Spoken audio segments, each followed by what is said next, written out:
नमस्कार दोस्तों, पुनः आपका स्वागत है हमारे अध्याय 1 में कक्षा 10वीं रासायनिक अभिक्रिया एवं समीकरण के लिए। जैसा कि कल हमने चर्चा की थी रासायनिक अभिक्रिया में समीकरण के कुछ टॉपिक्स पे, इसमें रासायनिक अभिक्रिया, अभिकारक, उत्पाद, रासायनिक अभिक्रिया के प्रेक्षण आदि पर हमने चर्चा की थी। आज हम उसी से आगे कुछ टॉपिकों पर चर्चा करेंगे, जिसमें मुख्य रूप से रासायनिक समीकरण को संतुलित करना, रासायनिक समीकरण संतुलित करने की हिट एंड ट्रायल विधि, रासायनिक समीकरण को संतुलित कैसे किया जाता है। लेकिन उससे पहले कल मैंने एक सवाल छोड़ के गया था कि मैग्नीशियम रिबन को जलाने से पहले साफ क्यों किया जाता है। मैग्नीशियम रिबन को जलाने से पूर्व रेगमाल से साफ क्यों किया जाता है। बड़ा ही सिंपल आंसर है इसका। मैग्नीशियम जो धातु होती है वह ऑक्सीजन से क्रिया कर कर अपने ऊपर एक आरक्षक परत, मैग्नीशियम ऑक्साइड की आरक्षक परत जमा लेती है, जो कि ऑक्सीजन को मैग्नीशियम से क्रिया करने से रोकती है। यही कारण है कि मैग्नीशियम को जलाने से पूर्व रेगमल से साफ करके उस आरक्षक परत को हटाया जाता है। तो आइए हम आज के टॉपिक पर बात करते हैं, जिसमें पहला टॉपिक है रासायनिक समीकरण। कल भी हमने इस पर चर्चा किया था कि रासायनिक समीकरण क्या होता है। जब भी कोई रासायनिक अभिक्रिया संपन्न होती है तो उसे व्यक्त करने के दो तरीके होते हैं, एक होता है शब्द समीकरण और एक होता है रासायनिक समीकरण। शब्द समीकरण की अपेक्षा जो रासायनिक समीकरण होते हैं वह बहुत इजी होता है, आसान होता है। तो रासायनिक समीकरण होता क्या है। जब भी कोई रासायनिक अभिक्रिया संपन्न होती है तो उसमें सम्मिलित अभिकारकों को, उत्पादों को, उनके प्रतीकों या संकेतों के द्वारा व्यक्त किया जाता है या उनके सूत्र के द्वारा व्यक्त किया जाता है, जिसे हम रासायनिक समीकरण कहते हैं। अब रासायनिक समीकरण, जैसे कि मैंने यहाँ पर एक रासायनिक समीकरण लिखा हुआ है, जिंक क्रिया H2SO4 अर्थात सल्फ्यूरिक अम्ल से हो रही है और जिंक सल्फेट बन रहा है, साथ में हाइड्रोजन गैस मुक्त भी हो रही है। तो क्या यह समीकरण संतुलित है और इसे संतुलित करना क्यों आवश्यक होता है। हमने कक्षा 9वीं में रासायनिक संयोजन के 2 नियम पढ़े थे, जिसमें पहला नियम था द्रव्यमान संरक्षण का नियम। उस नियम के अनुसार जब भी कोई रासायनिक अभिक्रिया संपन्न होती है तो द्रव्यमान का ना तो सृजन होता है और ना ही विनाश। इसी द्रव्यमान संरक्षण के नियम के परिपालन में रासायनिक समीकरण को संतुलित करना आवश्यक होता है। ये एक महत्वपूर्ण प्रश्न है कक्षा 10वीं के लिए, जो कि परीक्षाओं में अक्सर पूछा जाता है कि रासायनिक समीकरण को संतुलित करना क्यों आवश्यक होता है। बड़ा आसान सा जवाब है कि जब भी कोई रासायनिक अभिक्रिया संपन्न होती है तो जो रासायनिक समीकरण होता है उसे संतुलित करना इसलिए आवश्यक होता है क्योंकि द्रव्यमान संरक्षण नियम हमें यह बताता है कि जब भी कोई रासायनिक अभिक्रिया संपन्न होगी तो द्रव्यमान का ना तो सृजन होगा और ना ही विनाश। अर्थात अभिक्रिया के पहले अभिकारकों के कुल तत्वों की संख्या और अभिक्रिया संपन्न होने के बाद उत्पादों की कुल संख्या आपस में बराबर होनी चाहिए। इसीलिए हमें रासायनिक समीकरण को संतुलित करना आवश्यक होता है। इसे आप नोट कर लीजिएगा। अब हम देखते हैं कि रासायनिक समीकरण को संतुलित कैसे करें। उससे पहले मैं थोड़ा सा आपका ध्यान लेना चाहूंगा कि आप देख सकते हैं कि यहाँ पर जिंक की अभिक्रिया H2SO4 से हो रही है और जिंक सल्फेट बन रहा है, साथ में H2 गैस मुक्त हो रही है। तो सबसे पहले आपको यह देखना होगा कि ये जो अभिकारक हैं और अभिक्रिया के फलस्वरूप बने जो उत्पाद हैं, क्या उनकी संख्या बराबर है। अभिक्रिया के पहले और अभिक्रिया के बाद संख्या बराबर होनी चाहिए। तो आप देख सकते हैं यहाँ पर कि यहाँ पे आप देखेंगे जिंक की संख्या यहाँ पे 1 है। उसी प्रकार H2 की परमाणुओं की संख्या यहाँ 2 है, सल्फर 1 है और ऑक्सीजन यहाँ पे 4 है। अब आप उत्पाद में देखिए, जिंक यहाँ पर 1 है, सल्फर भी यहाँ पे 1 है, ऑक्सीजन यहाँ पे 4 है और हाइड्रोजन की संख्या यहाँ पे 2 है। तो आप देख सकते हैं कि अभिकारकों में परमाणुओं की संख्या और उत्पाद में परमाणुओं की संख्या या तत्वों की संख्या आप देख सकते हैं कि बराबर है, अर्थात यह समीकरण संतुलित है। लेकिन परीक्षा में कुछ ऐसे सवाल भी पूछे जाते हैं, आपको समीकरण दे दिया जाता है जो कि संतुलित नहीं होते और उन्हें संतुलित करना आवश्यक होता है। तो इन्हें संतुलित करने की विधि कौन सी है या हम इन्हें संतुलित कैसे करें? तो चलिए इसी पर चर्चा करते हैं। रासायनिक समीकरण संतुलित करने की हिट एंड ट्रायल विधि। हिट एंड ट्रायल विधि अर्थात किसी रासायनिक समीकरण को चरणबद्ध तरीके से संतुलित करना, ये बहुत महत्वपूर्ण चीज है कक्षा 10वीं के लिए, क्योंकि ज्यादातर बच्चों से समीकरण संतुलित नहीं होते, तो इसे आपको समझना होगा। हम स्टेप बाय स्टेप इस पे चलते चलेंगे। आप देखेंगे कि सबसे पहले हमें करना क्या होता है। जब भी कोई रासायनिक समीकरण दिया होता है तो सबसे पहले हमें रासायनिक समीकरण लिखकर प्रत्येक सूत्र के चारों ओर बॉक्स बनाना होता है। क्या करना है हमें? जब भी कोई रासायनिक समीकरण हमें दिया हो और जो संतुलित ना हो, अभिकारक और उत्पादों की संख्या मेल नहीं खाती हो, अलग अलग हो, कम ज्यादा हो, तब हमें क्या करना है कि प्रत्येक सूत्र के, अभिकारकों में भी और उत्पाद में भी, प्रत्येक सूत्र के चारों ओर हमें इस प्रकार से बॉक्स बना लेना चाहिए। ध्यान देंगे आप, यहाँ मैंने एक समीकरण लिया हुआ है, आप देख सकते हैं ये समीकरण संतुलित नहीं है।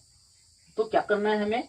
सबसे पहले फर्स्ट स्टेप यह है कि जो भी अभिकारक और उत्पाद हैं उनके सूत्र के चारों ओर इस प्रकार से बॉक्स बना लीजिए। ध्यान दीजिए, जब आप समीकरण संतुलित करने लगेंगे तो ये सब करने की आवश्यकता नहीं है, अभी हम सिर्फ समझने के लिए आप बता रहे हैं। तो पहले सबसे पहले क्या करना है? रासायनिक समीकरण लिखना है और रासायनिक समीकरण में प्रत्येक सूत्र के चारों ओर इस तरह से बॉक्स बनाना है। देन इसके बाद क्या करना है? रासायनिक समीकरण में उपस्थित विभिन्न तत्वों के परमाणुओं की संख्या नोट करना है।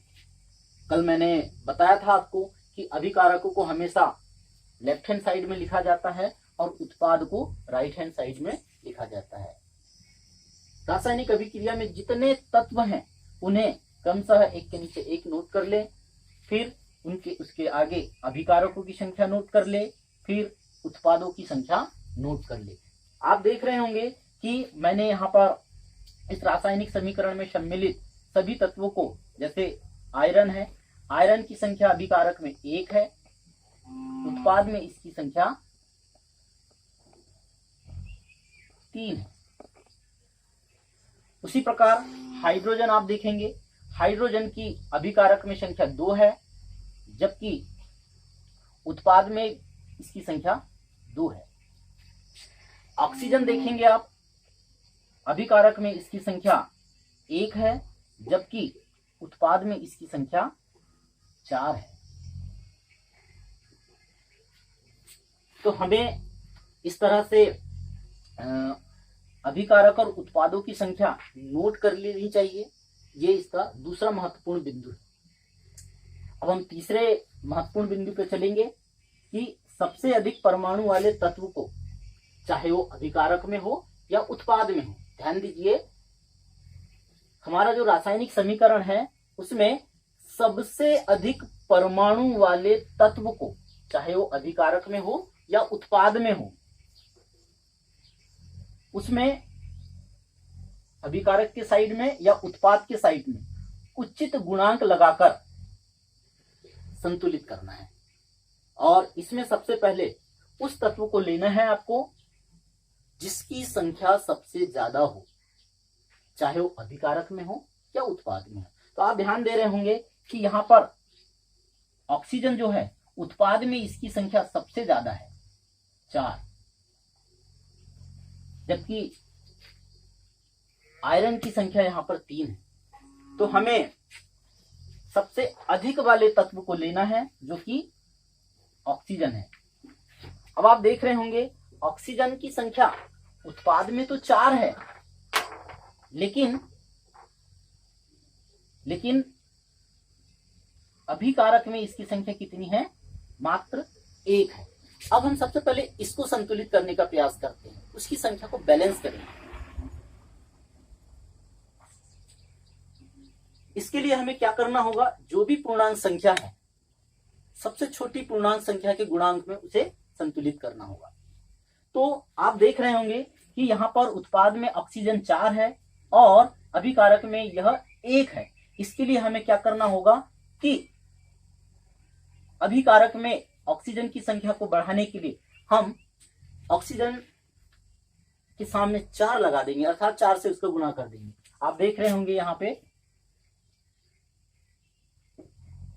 H2O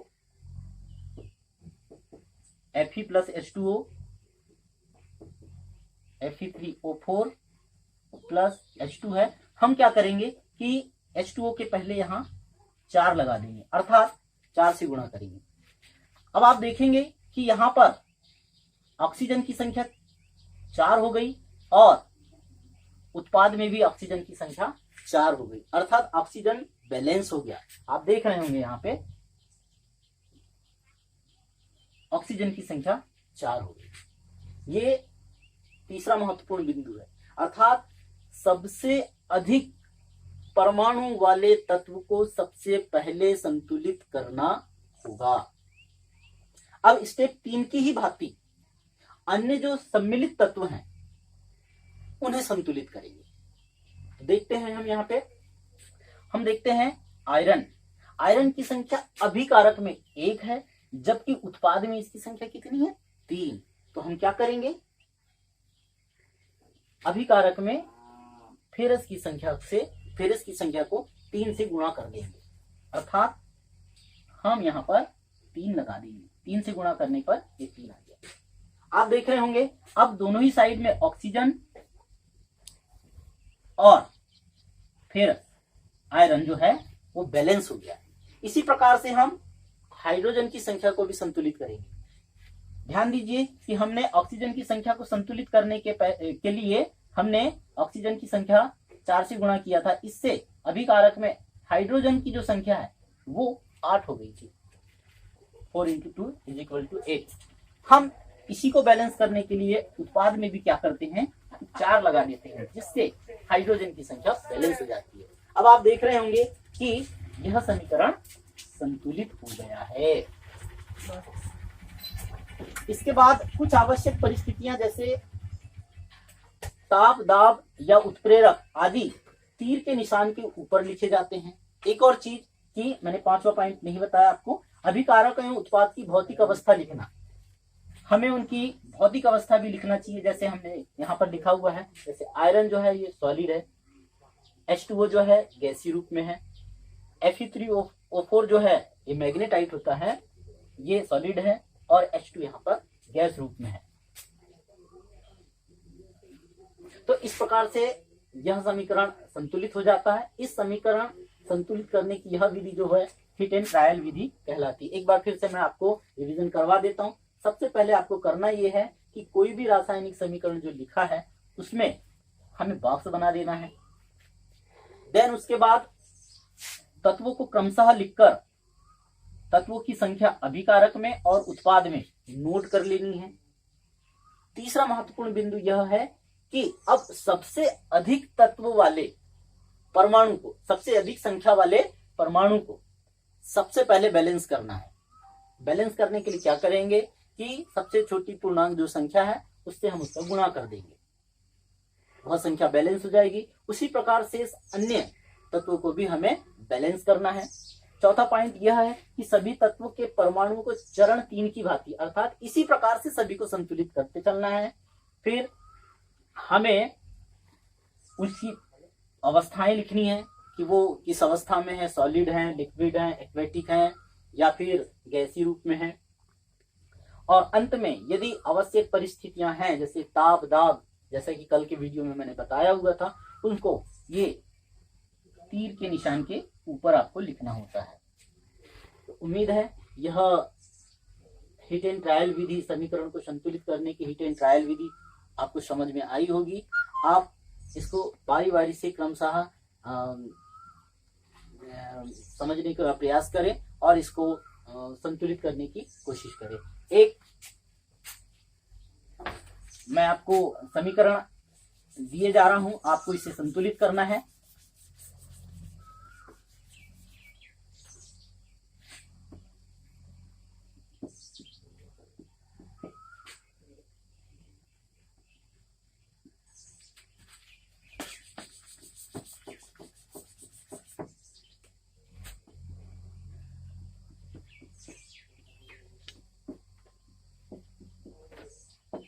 ये समीकरण मैं आपके लिए छोड़े जा रहा हूं, इसे आप संतुलित करने का प्रयास करना ठीक इसी स्टेप से। ध्यान रहे, आपको सबसे पहले बॉक्स बनाना है, देन उसके बाद सबसे अधिक संख्या वाले परमाणु को बैलेंस करना है और उसी प्रकार से सभी को बैलेंस करना है। भौतिक अवस्थाएं लिख देनी है और यदि आवश्यक परिस्थितियां ताप दाब या अन्य कोई भी परिस्थिति है तो उसे इस तीर के निशान के ऊपर लिखना होता है। इस समीकरण को आप संतुलित करने का प्रयास करें। धन्यवाद।